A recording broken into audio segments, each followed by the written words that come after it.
In this video, we're going to be using a chair to demonstrate a few of the concepts that you can apply to your downward dog.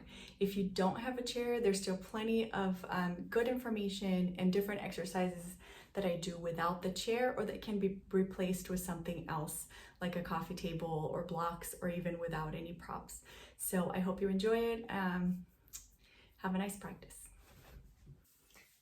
Welcome to our series on breaking down sun salutations and looking at each pose individually. In this video, we will work a little bit more on downward dog using a chair. Here we go. So I have my chair up and near the wall, and the first thing that I'll do is place my feet up on this part of the chair, and I'll give my feet a nice stretch here. So you can put your hands up on the wall, hands on the chair, and really make sure that you're not holding the breath here. So inhale through the nose and exhale through the nose here. Really allowing the foot to stretch and coming down, and then you can come up and try it one more time. So stretching the feet, the shins, and the calves here. Okay, great. And then we move the chair a little bit further away from the wall. And place your feet about, depending on your height, about a foot away from the chair. And we're just going to fold forward here and use the back of the chair to support the arms. And come into a flat back here, really working on pressing the feet down onto the floor and bringing the sit bones up towards the ceiling, stretching much more to the back of the leg. So extend the feet, spread the toes, stretch through the back of the leg and lift the sit bones. And here you can take a look at the wall. So opening and lengthening the back of the leg here, and then learning this inward rotation of the leg.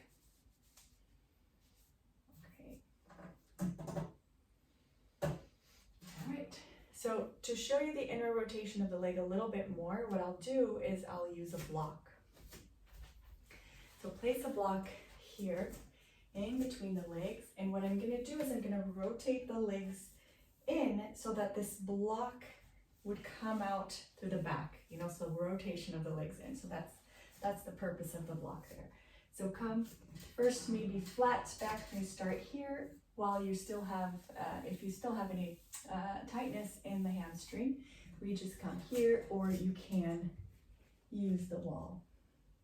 So really rotating, not allowing the knees to rotate in or the ankles, just the top of the leg. So knees stay out, and then top of the leg, knees, face to the center, top of the leg rotated. So rotating, so really lifting the sit bones here, especially this last little bit of your hamstring, and rotating the thighs in.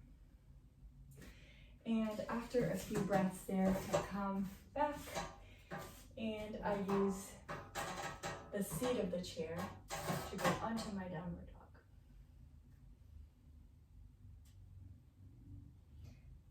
So there we are.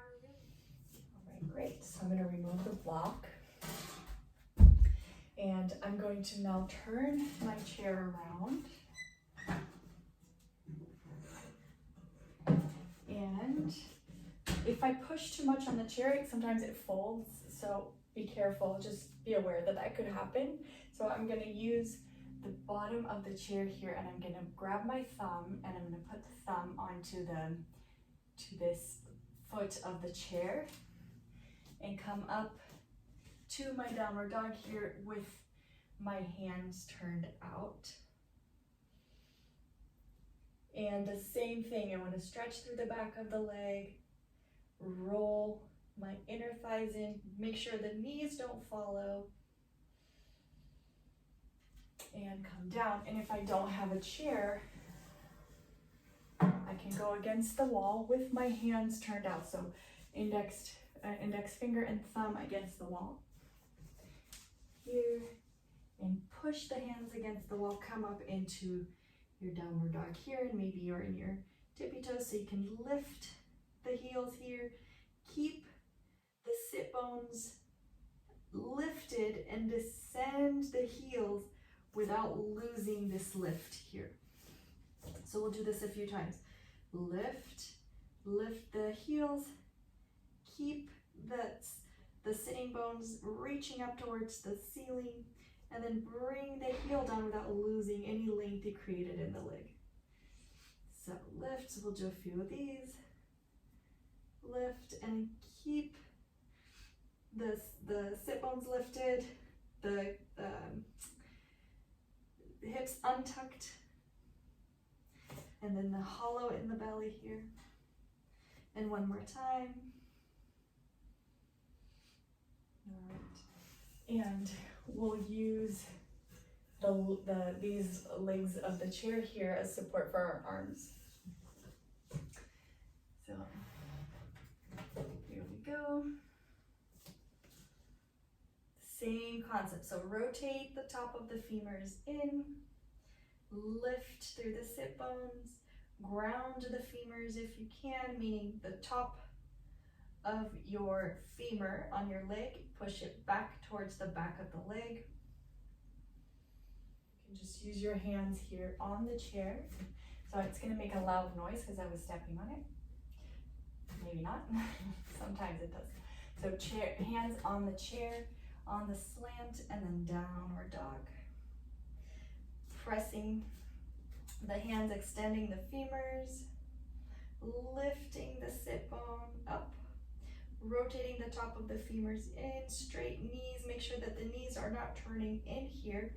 They stay facing forward. And breathe through your nose, and in through the nose and out through the nose.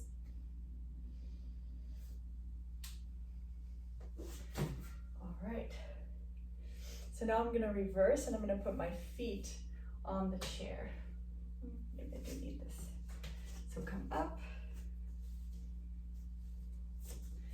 And you can place your feet on the chair here.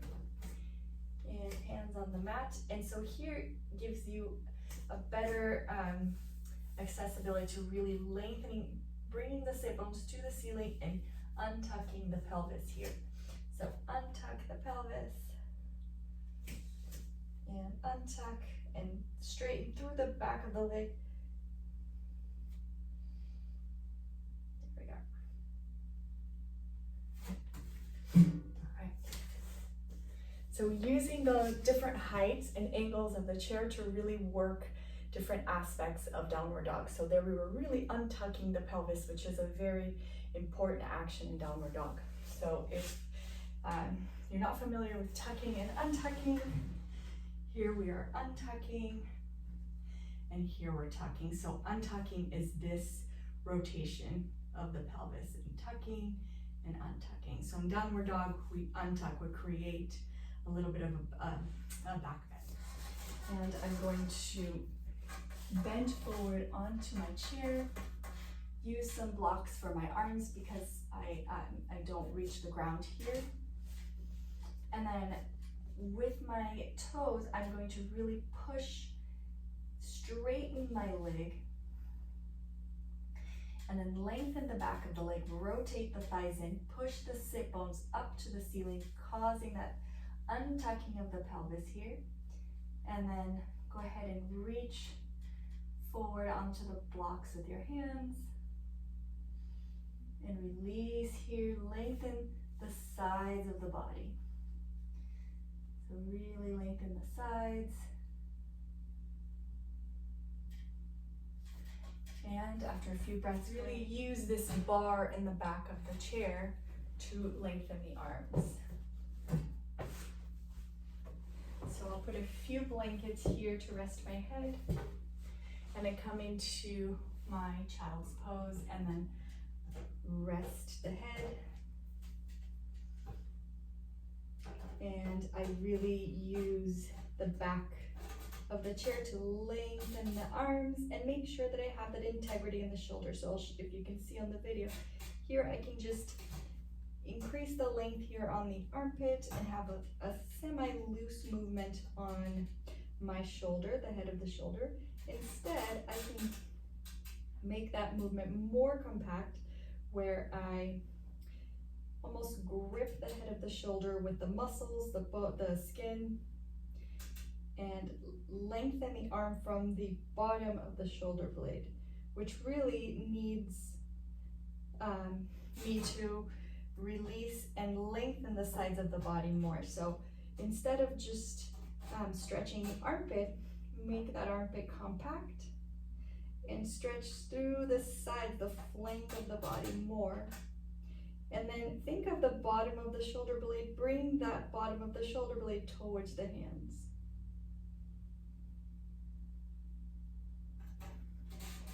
So hopefully by doing this with the chair over and over, you teach the body that intelligence of instead of just really almost dislocating the shoulder here to go into downward dog.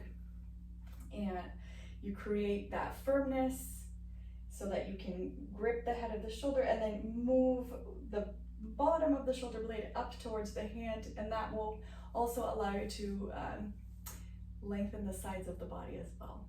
So this is a great way to practice that. So with these bolsters, I'll show you how to get into a pose where you can stay for a little while and really teach the body how to untuck the pelvis and rotate the top of those femurs in. We get onto the bolsters here, supporting the top of the thigh, and then come down to the ground.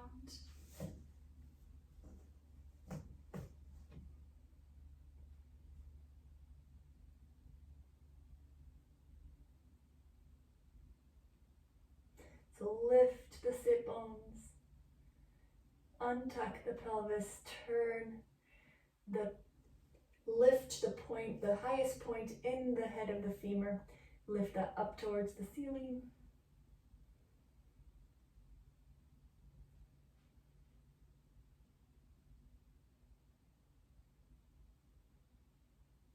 Okay, so hands, fingers out, fingers extended, heels of the hand wide, and come up into a downward dog.